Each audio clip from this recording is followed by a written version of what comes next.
Okay. A person for a person in a position of authority over a certain system, okay, whether it's a country or a company or our family, their responsibility is to keep the integrity of the system. And part of the integrity of the system is that the position of authority remains respected. So they might say to themselves, it's true that I made the mistake, and I apologize individually to the person I hurt or to God, or whatever the case is. But if I go public with this, they're not going to listen to me about other things.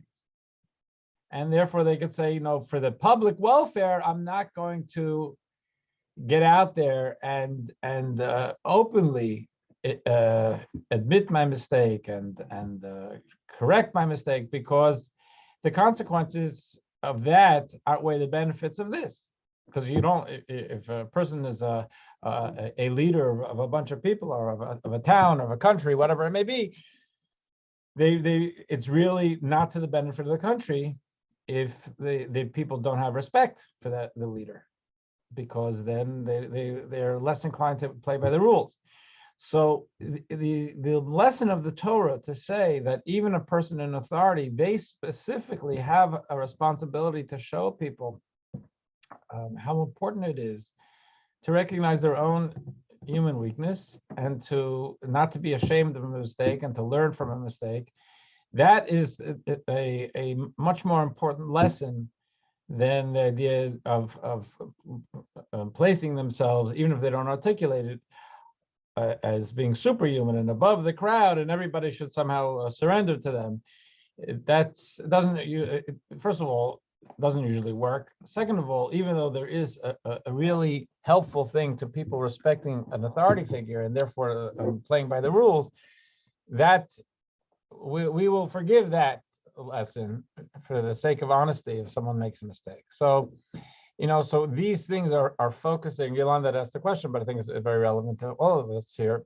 To what the Torah is teaching us for ourselves, that the introspection, the self-awareness, and the honesty of being able to look at ourselves and acknowledge our weaknesses and articulate them to God or to a person if we've hurt that person, that's really a very, very high value. And even if we'd say, well, there's an opposing value, we might lose out from it, or the public might lose out from it, it's okay. Acknowledge your humanity and become a little humbler. That's a better leader. Okay, so before we get into the Torah, I wanted to mention that today is on the Jewish calendar is the 11th day of Nisan. This is the Hebrew month, the Jewish month of Nisan. This is the month that the Torah describes as the first of the months in the stream of months. We have a lunar calendar, which is a calendar of months. 12 months, or in some cases 13 months, that adds up to a year. But the month track and the year track actually are not intrinsically connected. One is lunar based, one is solar based. And it's the month of Pesach, Passover, which is on the 15th of the month. Today, the 11th of the month, is the Rebbe's birthday. The Rebbe was born in 1902, and today would have been his 120th birthday.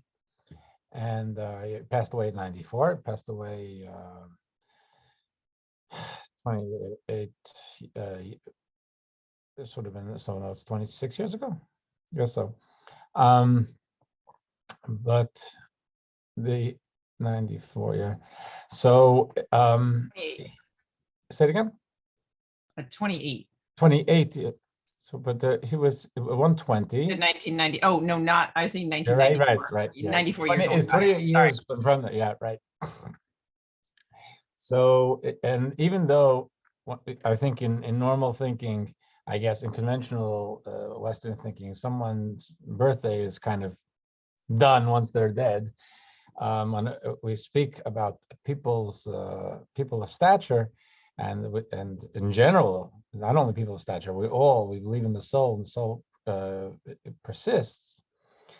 Then it's still a special day, because a birthday is a special day for all of us, and therefore, in generations past, a birthday, even if someone was passed on, was considered a day that we would mark, or to consider that this is that person, and the energy they brought to the world is a day that not only on the yard side, the day of their passing, do we think about it and embrace it and recognize that there's a special spiritual infusion of their energy into the world on the day of their yard side, the day of their passing, the anniversary of their passing, but also on the birthday.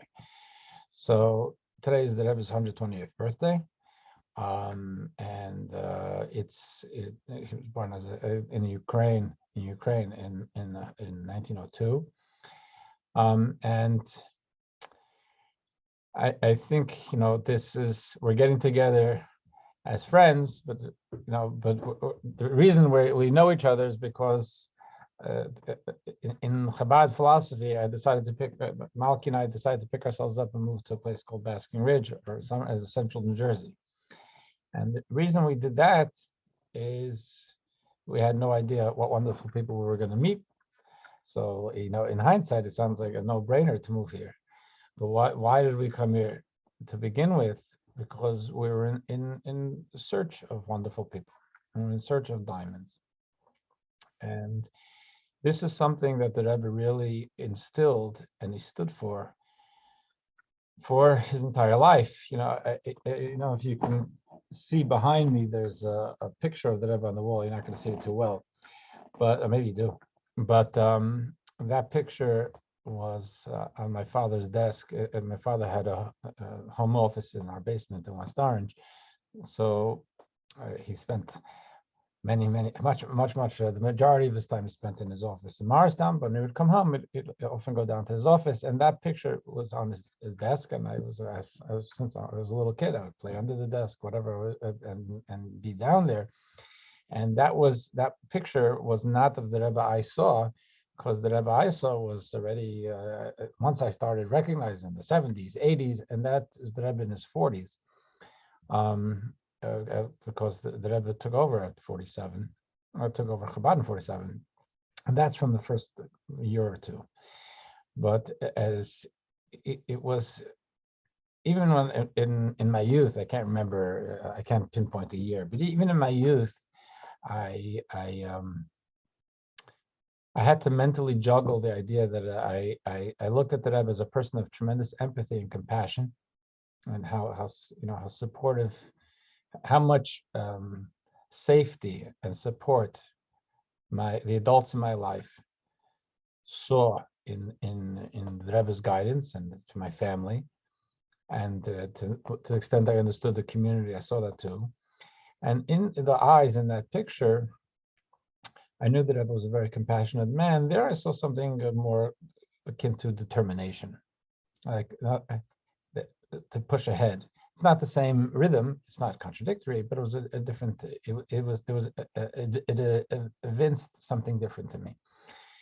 And as the older I got, the more I began to understand that the Rebbe's or to imagine at least, I think I understand the world that the Rebbe faced. The Rebbe was, as I say, he was born in Ukraine. He was raised in a Hasidic family, raised in a Hasidic life, and he married the daughter of the Lubavitcher Rebbe at that time, his father-in-law. And in many ways, the world began to fall apart. The communists came to power. They persecuted his family. His father-in-law was sentenced to death and managed to barely escape, or was kicked out of the country because of world pressure, to Poland. They lived through World War II, at least the beginnings of World War II. The previous Rebbe got here in 1940, but he lived through the bombing of Warsaw and had to make his way out in a very circuitous way. And the Rebbe got here in 1941, and he was on the run from the Nazis in Vichy, France, which is where he was when the war broke out. And And then he came here, and the Chabad community, which probably wasn't huge in Russia, but by the time they got here, they were decimated. There were a bunch in DP camps. There were the Chabad. You're talking about the Chabadsters. They were living in many were in France. Some had gone to Australia. There were in German DP camps, and then in the United States there was just a handful, and they settled in Crown Heights. And we're living in a world where Chabad was licking its wounds. The Jewish community was looking at the observant Jewish community was looking at its wounds. The broader Jewish community, those who were here in America, were a little suspicious, many of them, of those who had come from Europe, and they thought they were going to bring the shtetl with them. And there was a Yiddish expression, my understanding, that was out there in the American Jewish community, who, secular or not, many of them spoke and understood Yiddish, is America is anders. America is different. Keep don't bring all your observant shtick to America. We live differently here.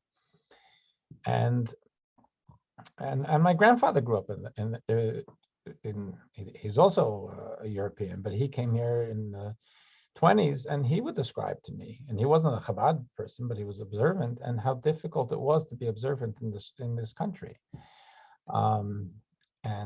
Even from the Jewish community didn't support it, and the non-Jewish community thought you were crazy, and you couldn't hold on to a job if you wanted to be observant. Many cases. So, but the Rebbe from 1950, when he took over Chabad, he worked to change people's, I believe, worked to change people's expectations and image and vision of possibilities and self-image. He had to work within Chabad too. When he was talking to Chabad people about, moving to Milan or out to a place that was not a Hasidic community, even if there was observant Judaism there, that was a little crazy. Even within Chabad, it was seen as a little nuts. And when there's again, this is before I was born, but there are records of the talks that the Rebbe spoke when one of the first couples he sent out was to Milan. That's why I mentioned it. And the Rebbe said, about the beauty. So a boy from Russia married a girl from Pittsburgh, and then moving to Italy in search of trying to strengthen the Jewish community, and is holding that up as this is who we can be. So he had to work within Chabad to change self-image and possibilities and imagination of possibilities within the Jewish community, the broader observant Jewish community. It was absolutely absurd, the idea that you were taking observant Jewish couples and putting them in religious peril by setting them up in communities that were not going to easily support their lifestyle. And just as a little bit of a sidebar of that, I heard from a man who was blessed memory, passed away already a few years ago. His name was Rabbi Edelman. He was one of the senior Chabad emissaries. He was an American boy who in the 40s studied and ended up in Chabad Yeshiva, and he ended up being Chabad in Springfield, Massachusetts. And he told over that he was once standing when he was a student with another student near the elevator in 770 in Chabad headquarters, and the Rebbe, who was then the Rebbe's son-in-law, came out of the elevator. He had just been by his father-in-law, the previous Rebbe, and he said to two students, I have fresh news for you, fresh in Yiddish, like a fresh product for you. So what is that? They said, I went up to my father-in-law to tell him that I'm under tremendous pressure from the Hasidic Jews of Crown Heights who were not Chabad, but there were a lot of Hasidim, and the reason they settled there is because there were a lot of different Hasidic sects there, and Chabad was just a tiny fraction of it at the time. And he said, the fact that I'm welcoming non-observant Jews into the shul and giving aliyahs and encouraging them to come to partake in what they feel comfortable partaking, I'm getting tremendous pressure from the other Hasidic sects here in Crown Heights, saying that this is something that undermines the sense of religious integrity and commitment, and opening up to alien influences and people who don't believe like us, and presenting different Torah sources to him as to why they thought he was doing the wrong thing. And the Rebbe was a master Talmudist and Torah scholar, so he was able to bat that away. But he was a person who, he took criticism and he tried to apply it to himself and see if there was something there. So he says, I went up to my father-in-law to ask him, am I doing the wrong thing? He says, my father-in-law told me, when a family there's several children in a family, and the parents, they love the children. Now, let's say one of the children has a challenge, and therefore they're not, because of that challenge, they're not able to live up to what the parents see as their potential in life. So that could be disappointing. So the previous that I've asked it of it, does any healthy parent love the child less because of that? I think I may have told you this last week. Actually, now I just mentioned because I did tell to someone. So I apologize if I'm repeating myself. That this is something that you show even more love and support to help them overcome this. And this was formative for him. And so here, if the Rebbe was exercising that, and again, I apologize if I repeated that, although it's a story I guess you can always repeat.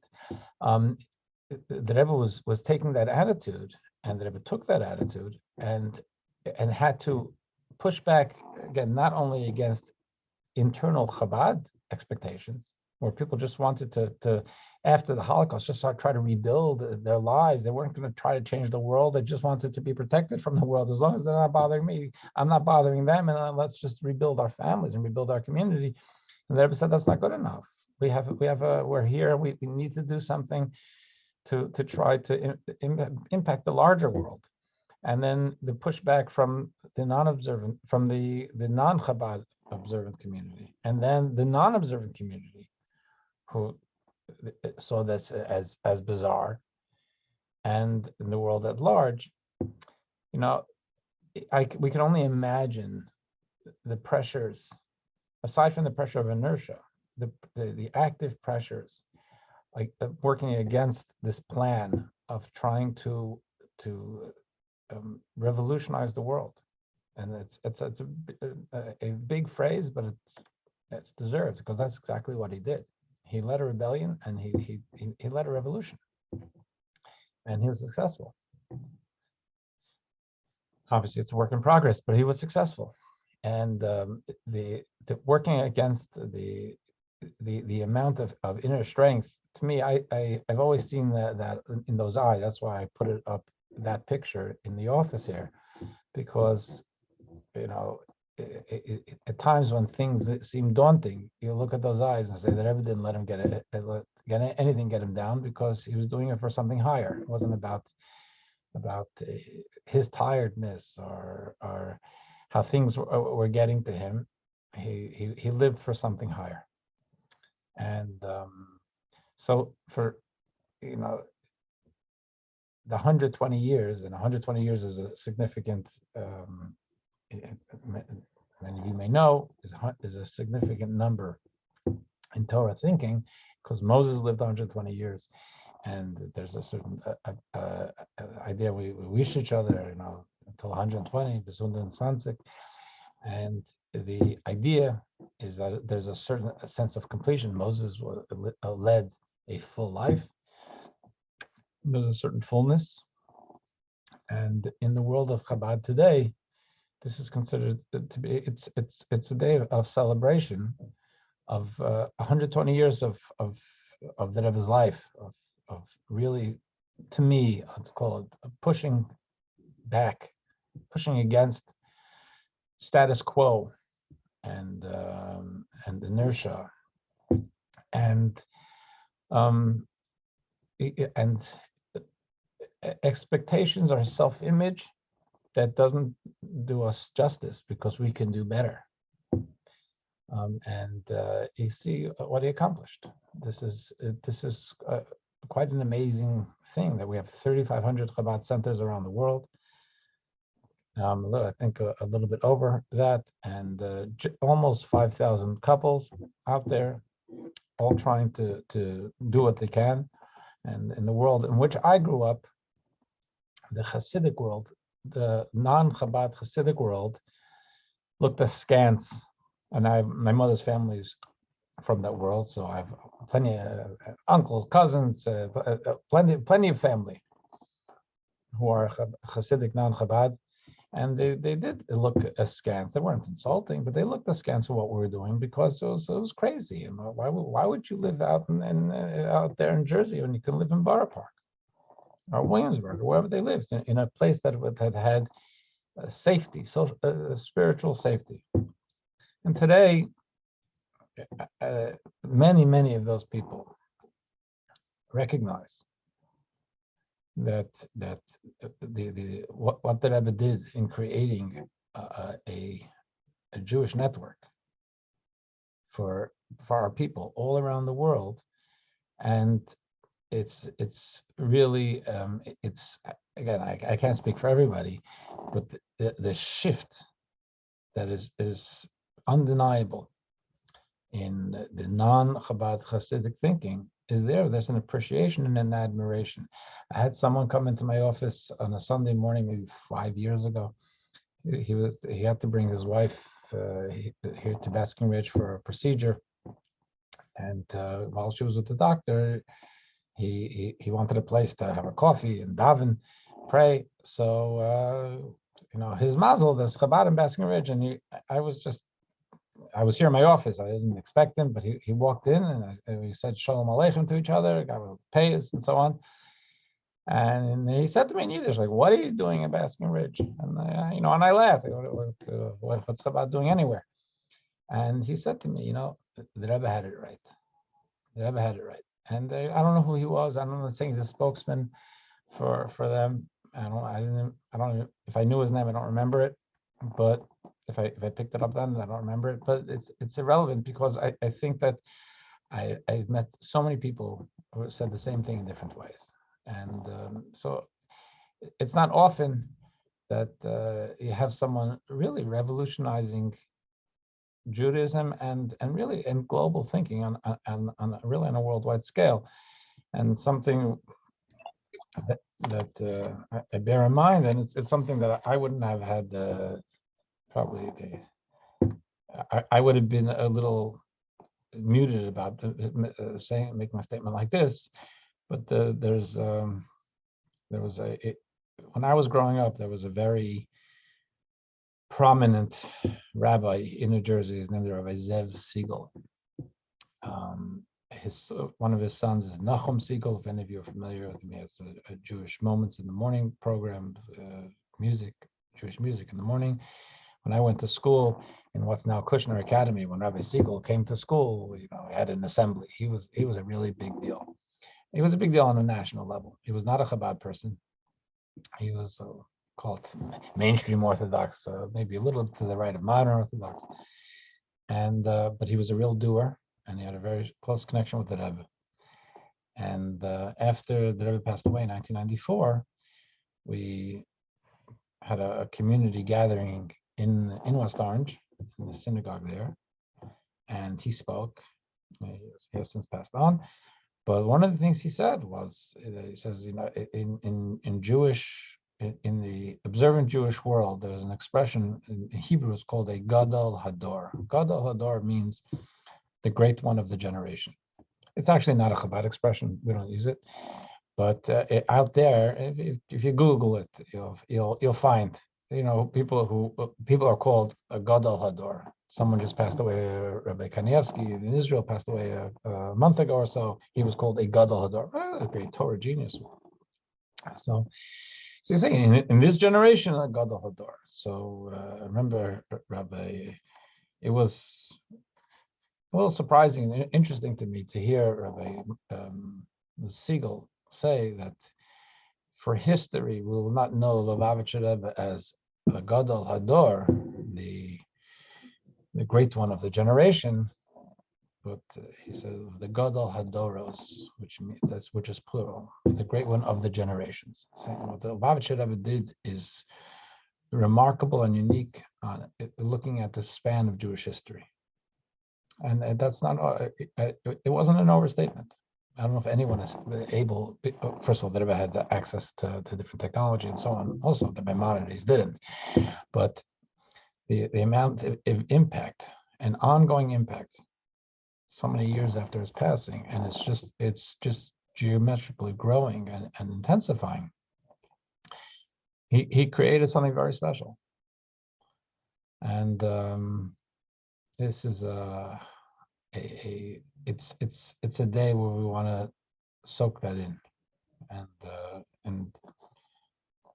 to the extent we can pay tribute to a man who did really something one would think is impossible, but showed that it is possible.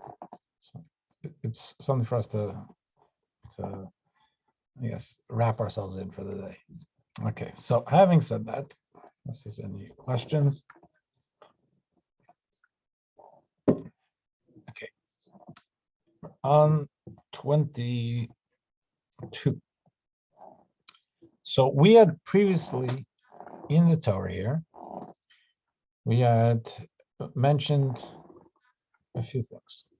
This was about, as Yolanda brought up in the very beginning, this is about offerings to God, and they're all offerings, and the offering, the Hebrew word for an offering is a korban, which is coming close to God, and this has been focusing on offerings that help us to repair our connection with God and with humanity after making a mistake, doing something wrong. In this case, it's unintentional. So we had spoken about what happens if the high priest, who was the chief religious functionary, who's really because the temple is where we're doing these rituals, and it's all performed by the Kohen or the Levi, but the actual performance is going to be the Kohen, which is a subset family of the Jewish people. And this is the Kohen Gadol. He's the great Kohen, the leading Kohen. So he's in charge of all of these rituals, all the rituals that we're doing. So what happens if he makes a mistake? What happens if the great court makes a mistake? And we discussed these things at length. Now we're going to talk about a leader. Talk about a king. A king has I think it's a loaded word for us in the United States, and a Jewish leader is not like Henry VIII. But the fact is, there is the authority. We could call it a king. So what does it say in 22?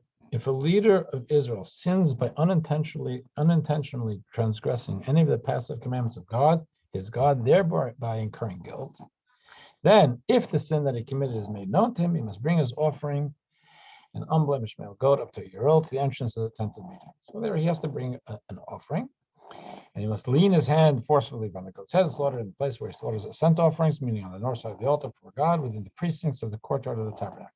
He must slaughter with the intention that it be a sin offering, that it undergo the procedures applying to sin offerings. Otherwise, it becomes invalidated. Same applies to all sin offerings. The priest must ascend. We're just going to finish to the bottom here, then we can talk.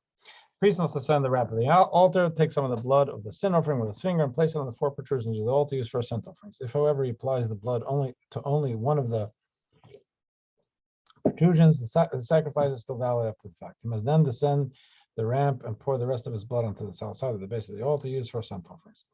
He must burn up all his fat on the altar, just like the fat of the peace offering of goats. Thus the priest makes atonement for the leader's sin so that he may be forgiven. The remainder of the goat is eaten by the priest like that of the sin offering of an individual.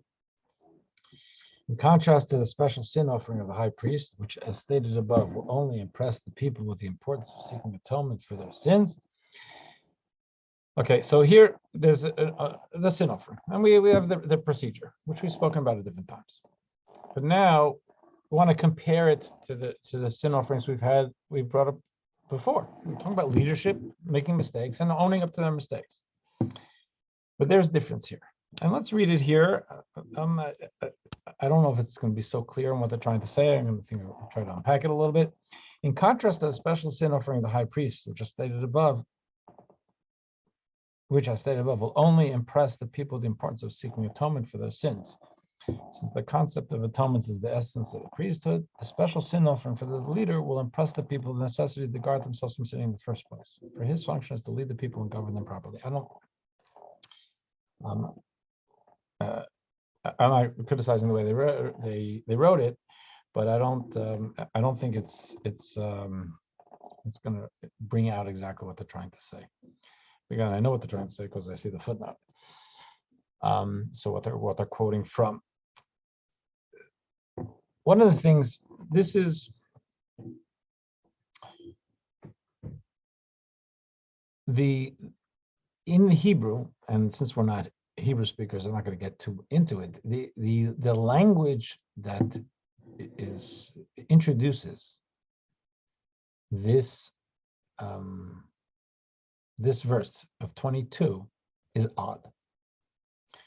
It says, if a leader sins. Now, we had the if it's a simple word in English and in Hebrew. We had that in Hebrew, if would be im, like I am. And we had it before. What happens if a Kohen Gadol sins? If the high court makes a mistake? If they make a mistake, it's not a given, obviously, right? If it happens. The word they use here in the Hebrew is not im. The word is asher, which it's a little tough linguistically to figure out. Obviously from the context, you know what it means. If, and the commentaries from the Middle Ages already look and see it's why that word is it trying to say when, not if. It's just there's it's not, it certainly doesn't go unnoticed. But the Talmud, the Medrash, what they say is that the word asher, which is translated as if, and it's correctly translated, is meant to hint at a Hebrew word of ashrei, which is actually one of our prayers we say every day. It's a psalm begins ashrei. What does ashrei mean? Praised is the one, or praised are those. Well, it's giving praise. So why are you giving praise to someone who did a sin? So it says that there's that praised is the community where the leader is someone who publicly admits guilt and brings an offering, which is a beautiful thing. Now, this is the third case of where we have leadership admitting guilt. You have the Kohen Gadol, you have the court, and now this. So praising the generation that has leadership that admits guilt. We could have said that before. What are they saying here? Why does it say over here Ashrei? So the Rebbe once pointed out that Rashi on this verse, and I actually just quickly translated it before sitting down here. Let's see if I can bring it up. I didn't finish it. Okay, so here, this Rashi here, this Rashi doesn't say okay, so I was doing it last minute, and then I guess someone walked into my office, so I just didn't finish it. But what I wanted to show is that this Rashi does not say exactly what his supposed source in the Talmud says. As I said, the source in the Talmud says that praises the generation who who brings an offering to publicly to atone for guilt. Rashi changes the language a little bit. It says, fortunate is the generation whose leader does not hold himself too high, but rather gives his heart to bring in atonement offering for his unintentional sins, and how much more will he experience remorse for the sins he has committed willfully. Rashi says something a little different, according to the Rebbe's reading of it, what he was offering. What he's saying is that there is the idea of the Kohen. In previous, what we studied last week, the Kohen Gadol makes a mistake, and he brings an offering. So he's publicly doing it, and he's saying, "I obviously made a mistake because I'm bringing an offering. I'm bringing a sin offering." And he's grown up enough to do it, and it's an important lesson to people. But who is that? That's the Kohen. The Kohen is that the Kohen's function is to bring offerings.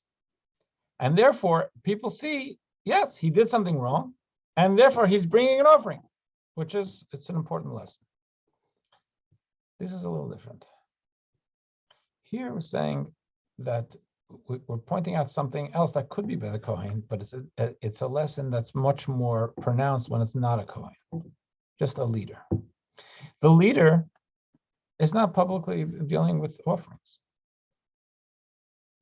The leader is a leader, but it's not the job of the leader to bring offerings or to manage offerings. So, but when the leader publicly recognizes that a mistake was made and brings an offering, what the leader hopefully is doing, if they're bringing it genuinely, is they're expressing their anguish at having done something wrong. And it's accidental. As we discussed, I think, the past 2 weeks. It's not that they did something intentional. And people make mistakes. And God knows we make mistakes. And God understands we make mistakes. And we're not being held to an unrealistic standard. But one of the standards that the Torah does hold us to is to recognize that when we do something wrong, then even if it's by accident, it should hurt us that we were part of creating an undesirable consequence, and we should look at ourselves and say, what could I have done to guard me against not falling into that? Right? So in human thinking, say, if God forbid we were part of a accidental, not our fault, but someone God forbid, got hurt, seriously hurt, or worse, through something we were involved in, we'd feel terrible. We didn't do it, but we were part of it. Person with a conscience feels terrible.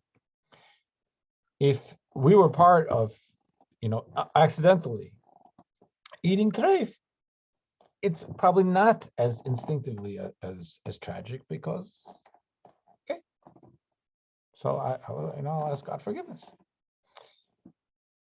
The leader, and let's look at Rashi's language. It's not only about bringing an offering. He gives his heart to bringing an atonement offering, and experiences remorse. What the Torah, what Rashi is pointing out here, he says, why does the Torah use that term asher, that this is it's praiseworthy as generation who has a leader who does this, is because this is not the same thing we've been talking about. Public acknowledgement, true, but public acknowledgement from a Kohen and bringing an offering, which the Kohen Gadol brings, they bring offerings anyway, it's not going to be as impactful. It's that publicly admitted, that's important, that's great. But this is taking it a step further, and that's really beautiful. That the non-Kohen leader is also bringing an offering, but it's not only about the offering. It's about showing, why am I bringing an offering? It was an accident. It was unintentional. But to say this is so important. Being in sync with what God wants of us is so important. I'm giving my heart to this. I feel remorse that this is what happened. I'm not beating myself up. I'm not going to let it define me. I'm not going to crush my self-esteem. Let's put all that aside. But yes, I was part of something, which really is something that I don't want to be part of that. And therefore, the Torah says that language, and Rashi really he modifies the language of the Talmud to say it's not just about bringing an offering, it's about bringing the offering with heart. And for us to see a leader who makes a mistake and doesn't only own up to it and go through the hoops and the process of atoning for the mistake, but you see the leader who is genuinely bothered as a human being that they were unintentionally involved in this negative consequence. That says as praised as the generation, and praises as a generation because you say praises the generation or it doesn't happen at all. The way for us as people to best guard ourselves from mistakes is to be sensitized to what it means to have negative consequences for mistakes. Because when we're dealing with something which really matters to us, mistakes happen less. If you take a look at people who take time seriously, they're punctual. I want to have respect for other people's time. They're punctual. The miscalculations in time is maybe they come a little too early, but they're not. It's going to be obviously it could always happen, but they're not. They come too late. Those who come late are always having things happen to them. It's I mean that's a blanket, but it's an experience. It's very, very often what was the accident, the unintentional thing that happened today, that was truly unintentional, but we leave ourselves open to it, and therefore when we take something seriously, we try to guard ourselves from unintentional accidents happening. So that's kind of what I'm sure they're trying to say here, because as I say, I know what they're trying to translate. So the special sin offering of the leader will impress the people the necessity to guard themselves from sinning in the first place. For his function, the leader's function is to lead the people and govern them properly. Seeing that their leader is sufficiently cognizant of the gravity of sin to take care to atone for his inadvertent sins, and is therefore sufficiently cognizant of the gravity of sin to repent for his intentional sins, the rest of the people will be inspired to similarly guard themselves from sin, and of course, if they do sin, even inadvertently, to seek atonement. Okay. So now we can go to note, the note, the Hasidic insights on 26. It says, in contrast to the special sin offering of the high priest. So now this note wants to define a little bit these leaders, the high priest and the king, and what they mean in our lives and what their mistakes or sin offerings would mean in our lives. In terms of the respective roles in the spiritual life of the people, the function of the high priest is to imbue the people with the love of God, whereas the function of the king is to imbue them with the fear of heaven, the sense of awe before God's presence. So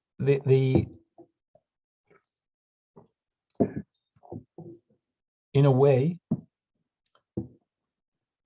the core of Jewish life is that we want to create or feel an intimate relationship with God.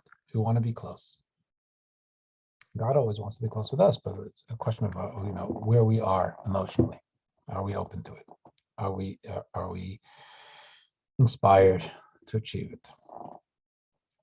So the Kohen was seen as a person of love. And their job was not just as functionaries. Their job was to help shepherd the people to their connection with God. In the marriage of God at Sinai, the marriage of God with us at Sinai, with the people at Sinai, which in the Torah is the Ketubah, the Talmud, the Zohar describe that it's like a bride and groom, God and us, and there's always this people, walking the bride and groom down the aisle. We call it. It's like a retinue, and it's in the Torah law that there's a name for it. It's called the shushvinin, and because they're like a king and a queen, and they at least have someone with them as an attendant, so to speak, and accompanying them. So what the Talmud describes is God's shushvin, God's attendant was Moses, like walking God down the aisle, so to speak. And Aaron, the high priest, the first Kohen, was the attendant to the Jewish people. What does that mean? You're guiding the bride to the chuppah. You're not just, a functionary there. There's an emotional side to that also. You want to help them be prepared for that chuppah. It's not just a function of walking down an aisle. It's about the position that it takes psycho-spiritually. So the Kohen, their job was to, and that's a Rebbe job too, to help guide the people to a sense of connectedness, closeness with God. We use the word love, but closeness. A king in Torah thinking was not that. What was the idea of a king? The king wasn't that someone should, sit on a throne and get fat and live off the people's work. The king had a very important spiritual function. The king and the Torah idea of a king was someone who was totally surrendered to God. And since they saw the responsibility to God as absolute, and there were someone willing to put aside their personal needs and allow themselves to be totally consumed and draped by their responsibility to God. So now, if you have a figure who is at the top of the nation, but that person is totally surrendered to God, and we're as the subjects totally surrendered to the king presents a very important link in our ability to feel surrendered to God, because we don't see God, we see the king, and king is king, and therefore there's a more natural sense of awe and reverence. And when the king is surrendered to God, and then by us surrendering to the king, we are also going to be opening ourselves up to the king's sensibilities, or the queen's as it may be, and there is this idea of a more of a communal respect, deep respect and awe for what God wants of us. So the king, not only politically and societally, but spiritually, the king played an important function. So the two spiritual functionaries, one's the high priest, one's the king. They're each at the top of the pyramid in a way, but they have different functions because one is trying to engender love, and surrender or awe is not the same thing as love. Like in a relationship, you love someone. When you love someone, there's a sense of connection. There's a bond. You want to reach out. You want to hug, whatever. Respect is not the same thing.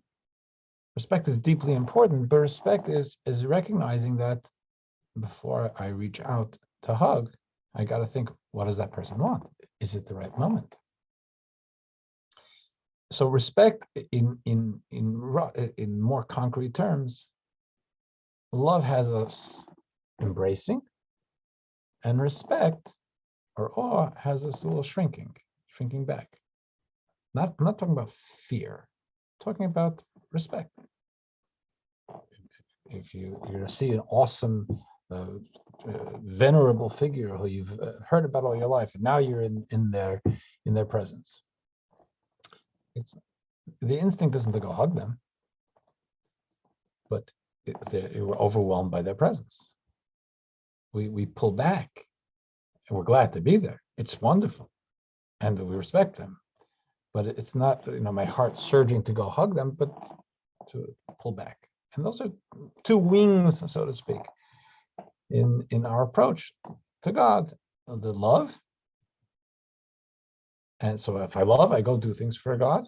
But I have to respect God also, and then not so do things for God, and then there's something God doesn't want, because I have to do things for God, and then I have to also stand back and not do things that showing love to God and then or to a loved one, and then showing love in the wrong places that the loved one doesn't like. That yes, you were showing love, but you weren't. Then afterwards, you weren't showing respect. So you were abusing the use of your love.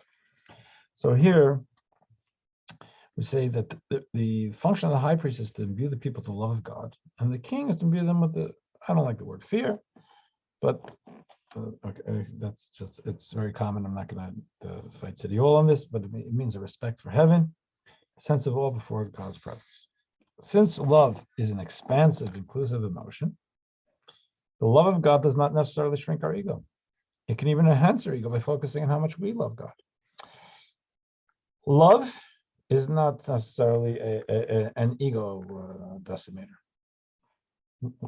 You're in love, you feel great. Now, you want to give to someone, they're not saying that love is egotistical, but love certainly doesn't do anything to diminish the ego. Hey, it will make a little more space, but it's really all about our feelings.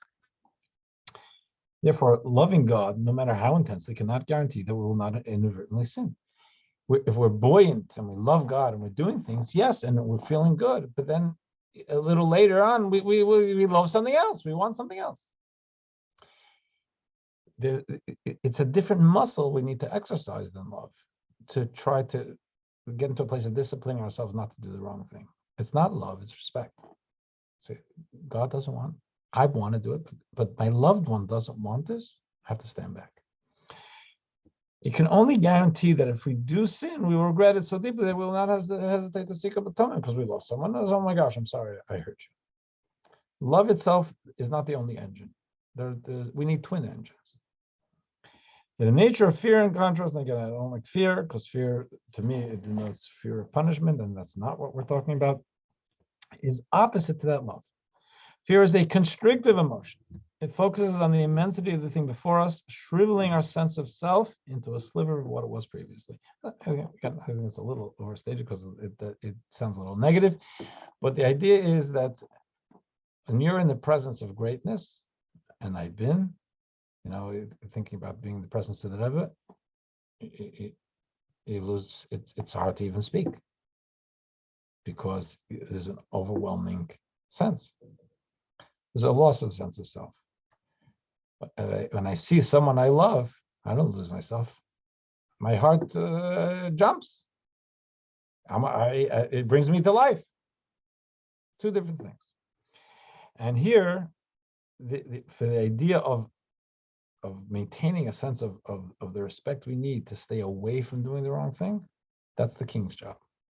That's the surrender. Therefore, the experience of fear or awe of God can indeed assure us of not sinning even inadvertently. So these two different sin offerings, these two different, us watching how the high priest and the king deal with their mistakes and repairing the relationship with God, they send two similar but not identical messages to us for ourselves. One is when there's a misfire in the love, but then there's a misfire, which even if we've learned and we look and we're inspired to strengthen our sense of connection and our love and the way we express our love, there's a very important component that's not going to flow naturally from that, It's about our sense of respect and surrender, and recognizing that even if we don't see something wrong with what is before us, and we have an instinct that we want to do something, and in our minds at the moment it seems okay, if our loved one would find that as if a loved one would find that as a breach of the relationship, we stand back. It's surrender. And it's not necessarily, again, surrender meaning that I don't necessarily see the problem because I'm not in that place right now. I'm surrendering to the beauty of my relationship, and therefore I'm gonna stand back, and I'm not gonna do something which could tamper with that or weaken it, God forbid. So I think we'll leave it here because we finished off up to the sin offerings of individuals.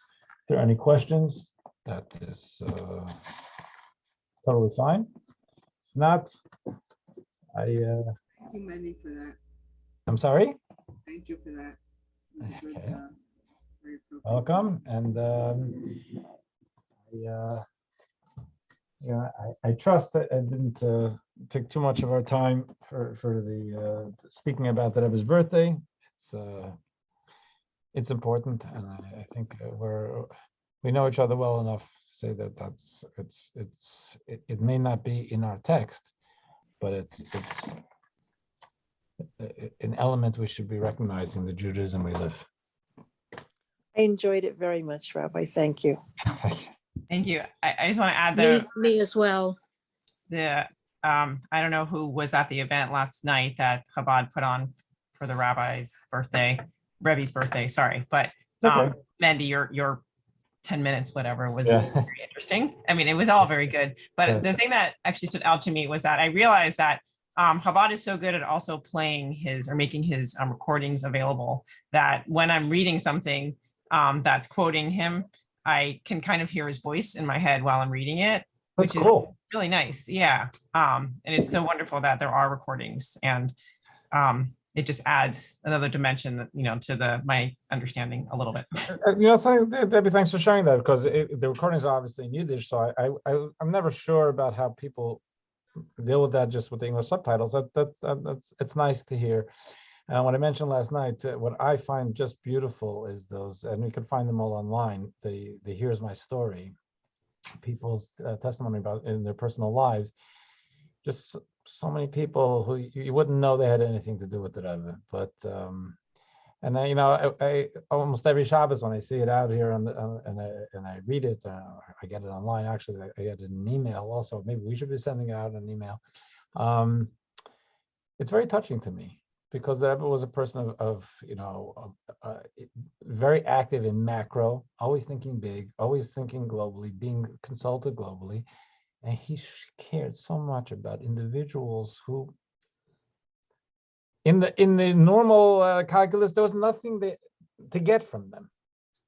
It's just that they're kids, they were family, they were diamonds. They needed help, and that's what mattered. It's very, very inspiring to me. Yeah, it's impressive, right? That he had that awareness and focus. I think with the voice, it's kind of more just the cadence. Like maybe you listen to a Torah reading, you hear, even if you don't understand the Torah reading, you still hear the cadence. But like you said, with his eyes, like there's a determination in his voice as well. Like you can hear no matter what the language. Thanks for sharing that. I only hear it through these ears. Mendy, I saw him when I was 18 years old. My girlfriend and I were up at the nosebleed seats, and there were thousands and thousands of people, and no matter how far away you were up or down or across, it's probably 40 plus years, and I still feel those eyes following. I feel his eyes too, because they were quite powerful. I want to wish you a very happy Pesach. Thank you to everybody. Yes, thank you for bringing that up. We're not going to get back together until middle of Pesach, Tuesday morning. So everyone enjoy your Pesach. Please, if you need matzah or any help with Pesach, let us know. We're here. Thank you, Rabbi. Be well. Thank you. Bye. Thank you, Rabbi. You're welcome.